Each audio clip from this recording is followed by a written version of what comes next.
आपण असे बाहेरून आंबे नाही मागवत. अक्षय तृतीयेला दरवर्षी माझ्या माळ्यातून आंबे येत असतात. अरे परंपरा ही आपली. आलं लक्षात? तुझ्या सासऱ्याने सांगितलं असेल ना माझ्या माळ्यातले आंबे नको म्हणून. काय होऊन बसलंय? मी करायला गेले एक आणि झालं भलतच. माझंच चुकलं. मी नाना काकांशी बोलायला हवं होतं. त्यांना वाईट वाटलं असणार.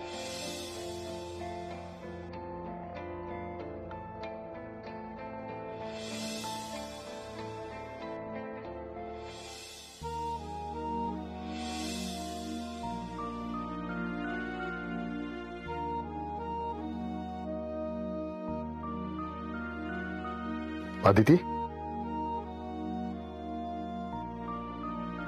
काय ग, काय झालं? झोप येत नाहीये. बरं वाटत नाहीये का? बाळकाकाला बोलू?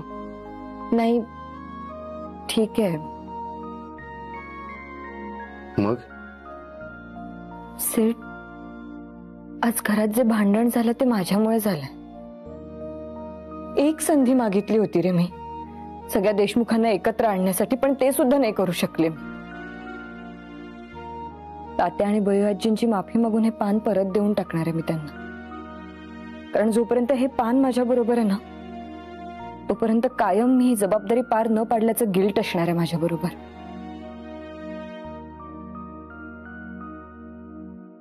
चल. कुठे? चल सांगतो, चल. अरे पण कुठे जातो आपण? चल सांगतो, चल चल. अरे चल चल चल चल लवकर. आज नाही खाल्ले आंबे म्हणून काय झालं? उद्या देशमुखांच्या मळ्यातून मस्त नवीन पेटी मागवून घेतो. एक एक फळ कसं 100 नंबरी असेल. काय म्हणतो मी बयो? नाही. काय झालं बयो? काही नाही. मला कळतंय. काय? जोपर्यंत तो चाव्यांचा बोर्ड तुझ्या डोळ्यासमोर आहे ना तोपर्यंत तुला त्रास होत राहील. मी काढूनच टाकतो तो. अहो अहो थांबा. अहो थांबा थांबा. राहू द्या ही जखम माझ्या नजरेसमोर. अगं का उगाच हट्ट करतेस तू? अहो किमान या बोर्डावर तरी माझ्या मुलांची नावं एकत्र दिसतील तेवढंच मला समाधान. लहानपणी आप्पा, बापू, नाना, बाळा, रत्ना कसे एकत्र खेळायचे ना. आपण एक शर्यत लावायची. कसली शर्यत? आता आपल्या चौघांच्या चुलीत ज्याचं लवकर जेवण होईल तो जिंकला. हो चालेल. हो मला पण चालेल. नाही नको. का? तो हरेल ना म्हणून. गप्पे शान्या, कारण मला माहित आहे की माझं जेवण पहिले होणार आणि तुम्ही सगळे हारणार. हे तुझं तूच ठरवलंस? हो, कारण माझीच चूल सगळ्यात मोठी आहे. हसायला काय झालं? जरा नीट बघ नान्या, सगळ्यात मोठी चूल माझी आहे. हो माझीच चूल मोठी आहे. पण माझी पण चूल मोठी आहे. वारे वा, सगळ्यात मोठी चूल माझी आहे मग तुमच्या सगळ्यांची. कारण मी या घरची मुलगी आहे.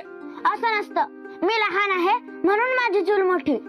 तुझ्या चुलीवरचं जेवण करपणार आणि तुला ते कडू लागणार. नान्या चांगलं बोल, नाहीतर टपली मारेन.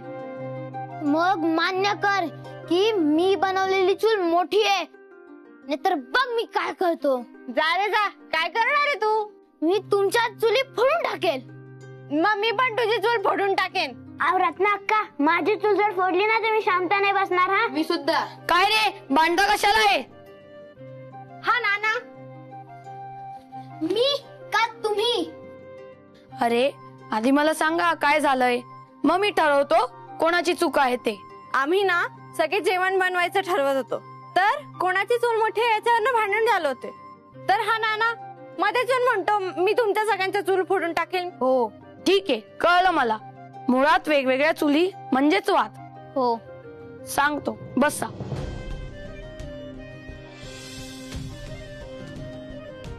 आपल्याला बयोने काय शिकवलंय? काय? चूल कायम एक असावी.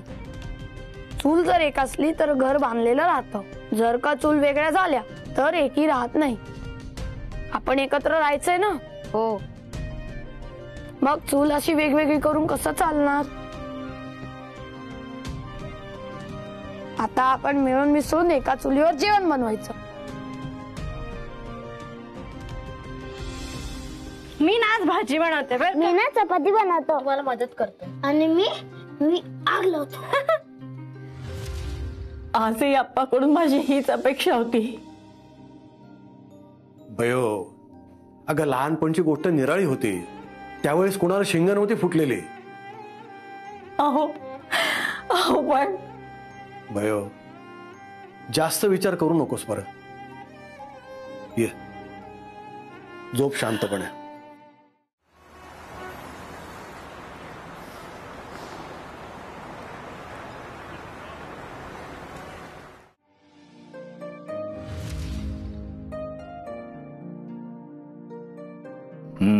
अप्पा, कसं वाटतंय बापू? अजून दूध पितोस? मी आज किटलीभर जरी दूध प्यायलो ना तरी अस्वस्थता कमी नाही व्हायची. आपण लहानपणी भांडायचो ना ते वेगळं होतं रे, पण आत्तासारखी खरीखुरी भांडणं आपण कधीच केली नाही. काय हे सगळं? अरे इथं काहीच नाहीये. तू पहिलंच भांडण पाहिलं. कित्येक दिवस आपलं गोकुळ निवास असंच कडाडते. सुहासला पाहिला ना, त्याच्या वागण्याचा इतका संताप झाला होता, मला उभा सोडला असता. पण तो आता लहान नाही राहिला रे. अर्चना समोर होती म्हणून मी शांत बसलो. शांत राहा बापू. हे बघ, आपली सुनबाई एकटी सगळ्या देशमुखांसाठी, त्यांना खुश करण्यासाठी काय काय प्रयत्न करते. त्या पोरीसाठी तरी आपण शांत राहूयात रे. पण अप्पा, मला वचन दे, आपण भावाभावांनी एक राहायचं. बापू, मी तुला वचन देतो, आपण काही झालं ना तरी एकत्र राहूया अगदी मरेपर्यंत.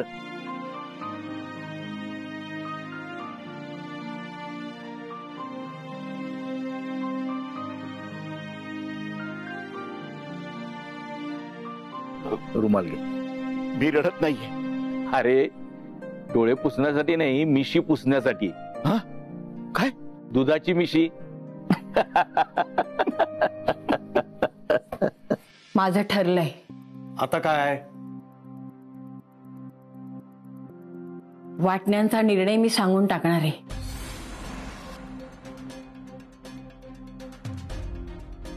भयो, हे बघ, ठीक आहे, तुझ्या मनासारखं होऊ दे, पण तुझ्या जीवाला काही त्रास होता कामा नये. नाही होणार. भयो, पण खोलीत इथे माझ्या समोर तू जितकं ठामपणे बोलतेस ना, तितकंच तुला मनावर दगड ठेवून आपल्या घरच्यांसमोर उभं राहावं लागणार आहे. मी बयोबाई देशमुख आहे. एकदा ठरलं की ठरलं. इथे का घेऊन आलास तू? आणि हे काय टेलिस्कोप? अदिती, आकाशातलं चांदणं बघ आणि आतून बघितलंस ना तर अजून सुंदर दिसेल. सेड, पण तू मला आत्ता का चांदणं दाखवायला घेऊन आलास? तुला माहितीये ना माझा मूड अजिबात चांगला नाहीये. अदिती, तुला छान वाटावं म्हणून मी तुला इथे घेऊन आलो नाहीये. या चांदण्याकडे नीट बघ. तू कितीही अस्वस्थ असलीस ना तरी हे चांदणं सुंदर दिसतं हे तुलाही मान्य. आणि या टेलिस्कोप मधनं पाहिलंस ना तर त्या चांदण्याच्या जवळ गेल्याचा भास होईल तुला. हे चांदणं किती सुंदर असलं, त्याचा मोह झाला तरी ते दुरूनच पाहावं, त्याचा हट्ट धरू नये. अदिती, नात्यांचं पण असंच आहे. ते जितकी दूर राहतील ना तितके संबंध चांगले टिकून राहतील. काय म्हणायचं तुला? तुला काय राहायचं इथे? चूल एक असावी ही फिलॉसॉफी बयाजीची होती ना. काय झालं? तीच आता घराच्या वाटण्या करायला निघाली ना. जर ती नवीन विचार स्वीकारायला तयार आहे तर तू का नाही आहेस? सेठ, बयो आजींनी चावी वाटण्याचा किंवा या घराच्या वाटण्या करण्याचा निर्णय खूप हतबल होऊन घेतलाय. अजिबात खुश नाहीयेत त्या. आजही त्यांना देशमुखांची चूल एक राहावी असंच वाटतं आणि त्यांची ही इच्छा कायम असणार आहे. इच्छा असली तरी ते पॉसिबल नाहीये आणि हे बयाजीला कळलंय. आणि तू सुद्धा शेवटचा प्रयत्न करून बघितलायस ना. काय झालं? आले का सगळे एकत्र? अरे पण म्हणून वाटण्या होताना, सगळे हळूहळू दूर होताना फक्त आपण बघत नाही ना राहू शकत. सेठ, या घराने मला कुटुंब काय असतं ते दाखवलं. नाती कशी असतात, ती कशी जोडायची, ती कशी टिकवून ठेवायची हे शिकवलं. आणि आज तीच माणसं दुरावली जात आहेत. हे कुटुंब डिवाइड होते, नाही सहन होते मला. अदिती सगळं कळतंय, पण ऐक माझं, पण हे सत्य हे तुला मान्य करावंच लागेल. आज वाद झाले, बघितलास ना कसे एकमेकांशी भांडत होते. त्या दिवशी पल्लुआकी कशी भांडत होती आठवतंय ना तुला. सुहास अर्चनावर चिडला, नाना काका आणि आप्पा भांडताय. आणि तू ज्या माणसांच्या प्रेमात पडली होतीस ना, आता तीही माणसं नाहीये. बयाजींनी वाटण्या करण्याआधीच प्रत्येकाने आपल्या मनात वेगळी चूल मांडली. हे असेच भांडत राहणार. सिडरे म्हणून तर त्यांना एकत्र आणलं पाहिजे ना. तू जेवढं त्यांना एकत्र आणण्याचा प्रयत्न करशील ना, तेवढे त्यांच्यातले वाद वाढत जाणार. हो अदिती, अदिती संपलंय सगळं. हे आधीसारखं गोकुळ निवास राहिलेलं नाहीये. हे आता फक्त नावाला एकत्र कुटुंब असणार आहे. का तर सगळे एकत्र या घरात राहतात म्हणून. आणि या घरात जरी सगळे एकत्र राहत असले ना, तरी प्रत्येकाचं वेगवेगळं कुटुंब असणार आहे. मग सांग ना, काय मिळणार आहे तुला इथे? त्यापेक्षा योग्य वेळी योग्य पर्याय निवड. या सगळ्या माणसांमध्ये एकटी पडली आहेस तू, आणि तुझी ही अवस्था बघवत नाहीये मला. प्लीज चल माझ्यासोबत.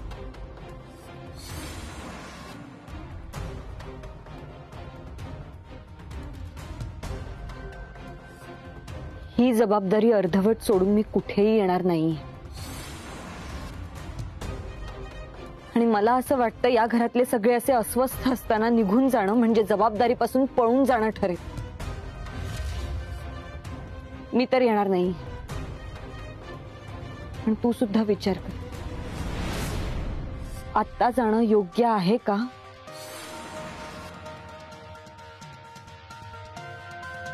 अदिती, मला जावंच लागेल. मला केव्हाही बोलवतील, तर कसं सांगू आणि कसं समजवू तुला?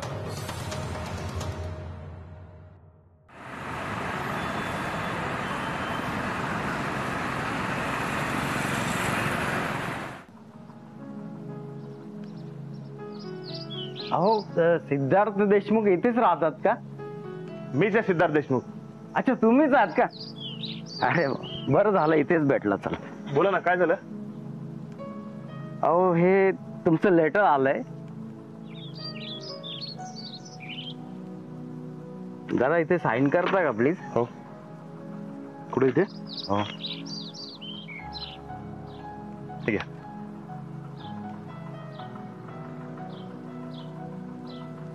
Appointment letter. अमेरिकेच्या टॉप कंपनीमध्ये जॉब कन्फर्म झालाय. पॅकेज पण खूप चांगलं आहे. म्हणजे 2 वर्ष जॉब केला तरी स्टार्टअप साठी पैसे जमतील. वा, अमेरिकेला जायचं तिकीट आलंय माझं. सिद्धू दादा, तू अमेरिकेला चाललाय? बघू कुठे. अरे, तुला नाही वाचता येणार ते दे इकडे. नाही, मी सगळ्यांना सांगणार आहे. सिद्धू दादा, तुला लेटर. सिद्धू दादा अमेरिकेला चाललाय. आता कामाचा भार नानावर खूप वाढणार. आता उन्हाळा आलाय, फळं पिकणार, ती उतरावी लागणार. नानाचं किती काम वाढलं तरी तो आपल्याला सांगणार नाही. आप्पा, मी बोलतो तिच्याशी. काही मदत लागली ना तर सांग म्हणून सांगतो त्याला. सिद्धू दादाचं लेटर आलं. सिद्धू दादा अमेरिकेला चाललाय. सिद्धू दादाचं लेटर आलं. दुनिया बाळा इकडे. कोणाचं लेटर आलंय? सिद्धू दादाचं. आप्पा, काय? सिद्धूला अमेरिकेत नोकरी लागली, त्याचं अपॉइंटमेंट लेटर आहे. दुनिया. सिद्धू, तुझं अमेरिकेत जाणं निश्चित आहे? हो. मी सगळ्यांना सांगणार आहे. सिद्धू दादाचं लेटर आलं. सिद्धू दादा अमेरिकेला जाणार. हा, ही बातमी गावभर पसरवणार. ए दुनिया.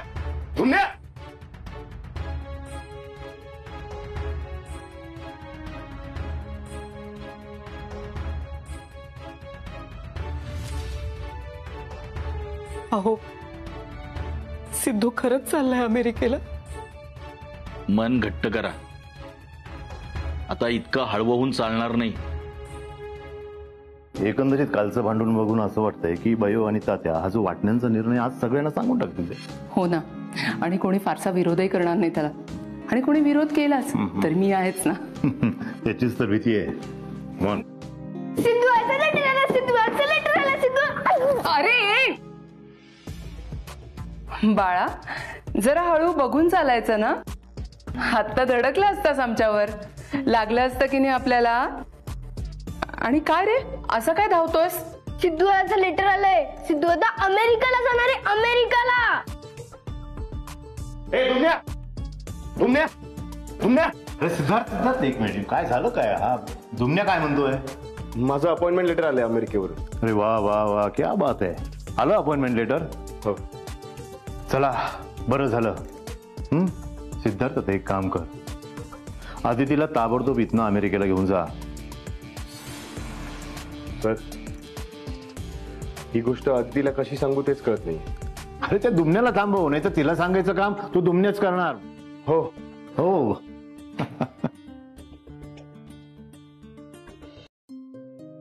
बयाची, तुम्ही बोलावलत मला, आणि हे काय करताय? अगं, हा आजी सासूबाईंनी दिलेला हार. या बांगड्या माझ्या सासूबाईंनी दिल्या होत्या. ही माझ्या सासूबाईंनी मला लग्नात दिलेली नथ. शेवटचा पाहून घेते एक एक दागिना. अगं, दागिन्यांचा मोह मला नाही ग. प्रत्येक दागिन्यांसोबत आठवणी जोडल्या गेल्यात ग. पुन्हा हे दागिने दिसतील नाही दिसतील. वैवाची, असं का बोलताय तुम्ही? सुनबाई, आता आणखी थांबण्यात काही अर्थ नाही. एकदाच्या वाटण्या करून टाकते. तात्या, तात्या काय म्हणाले? आम्ही दोघांनी मिळूनच हा निर्णय घेतलाय. पुढच्या कामाला लागलेत ते. वकिलांशी बोलणार आहे. वैवाची, एकदा विचार करा. अगं, नीट विचार करूनच निर्णय घेतलाय. अजून वेळ घेतला ना तर वाद वाढतील. कदाचित हा निर्णय घेतल्याने प्रत्येकाकडे आपल्या हक्काच्या गोष्टी आल्या तर घरातलं वातावरण पूर्वीसारखं होईल. निदान एकमेकांशी ते नीट तरी बोलतील. या डब्यातले दागिने पॉलिश करून आणायचे. अगं, कोणाकडे सुपूर्द करताना ते नीट नेटके असावेत एवढंच वाटतंय. आणशील करून?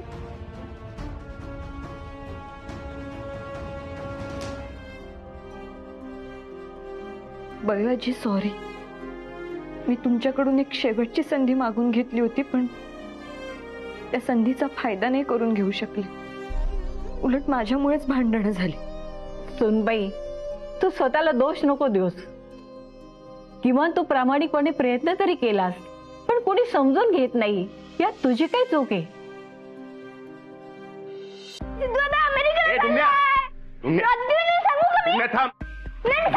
दुमण्या ते द्यायचे मला. दुमण्या, दुमण्या मस्ती करू नको. दुमण्या, दुमण्या, दुमण्या, काय करतोय?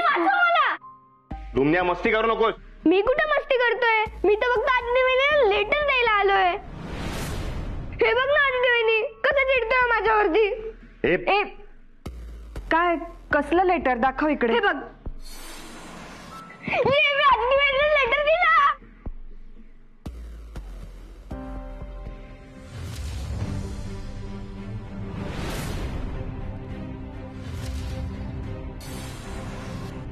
सेठ, तुझ्या अमेरिकेच्या जॉबचं अपॉइंटमेंट लेटर? हो आदिती, ते मी तुला स्वतःहूनच सांगणार होतो, पण हा दुमण्या. काही दिवसांपूर्वी मी एका कंपनीसाठी इंटरव्ह्यू दिला होता. इंटरव्ह्यू पण झाला होता. तिकडे सिलेक्शन झालंय. त्यांनीच हे अपॉइंटमेंट लेटर पाठवलंय. काय होतंय हे? घराच्या वाटण्या होणार आहेत आणि सेट सुद्धा चाललाय. आदिती ही तुझ्यातली हरलेली बायको आणि ही तुझ्यातली हरलेली सून.